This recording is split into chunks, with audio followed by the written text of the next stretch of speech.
I was just thinking, you know, as we were watching these stories about Muhammad Ali, I grew up in a small town in Kentucky, and Kentucky is somebody from Kentucky.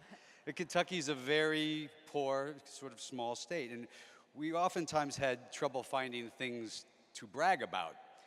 We had Lincoln, President Lincoln was born there, and we have the Kentucky Derby and Kentucky Fried Chicken, I guess. But when I was growing up, we had Muhammad Ali from Louisville, Kentucky, and he wasn't just the greatest fighter.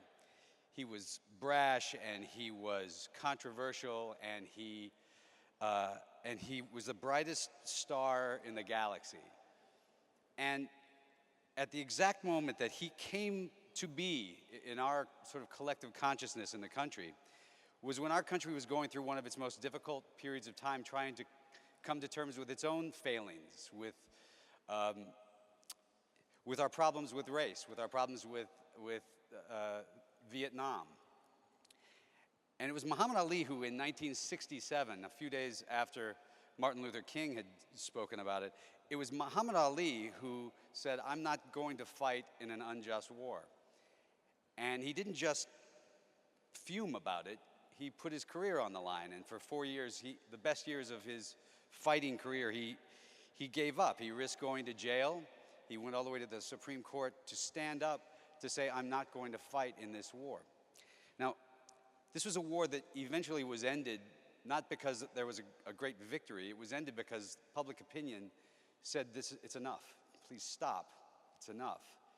And it was led by a certain amount of people's voices. And one of the leading voices of that was Muhammad Ali.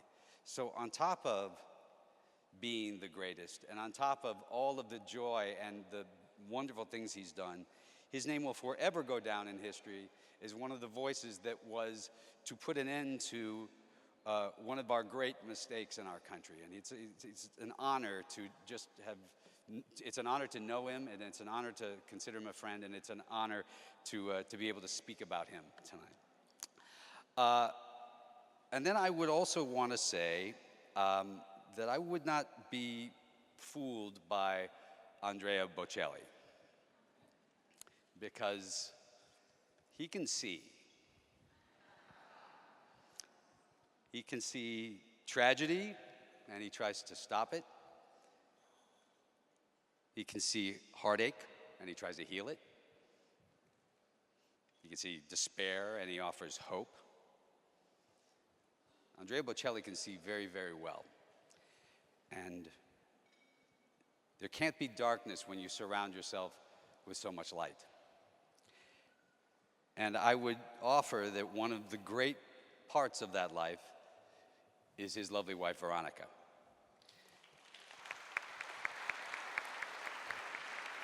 Who is as beautiful inside as she is out.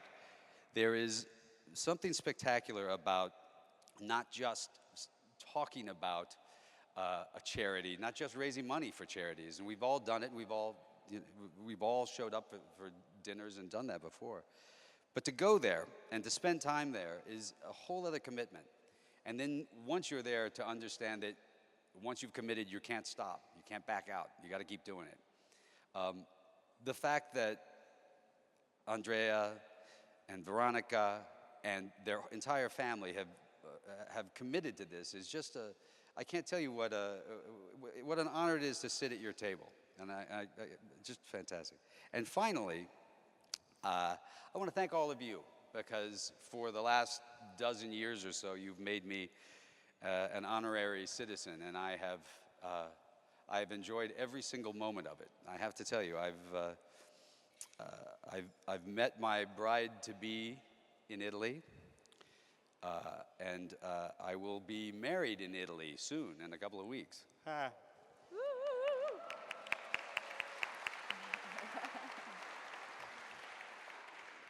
In Venice, of all places. And I also, I guess in closing, I would just like to say to my bride-to-be, Amal, that I love you very much. Oh my God. And I can't wait to be your husband. Thank you very much. It's wonderful.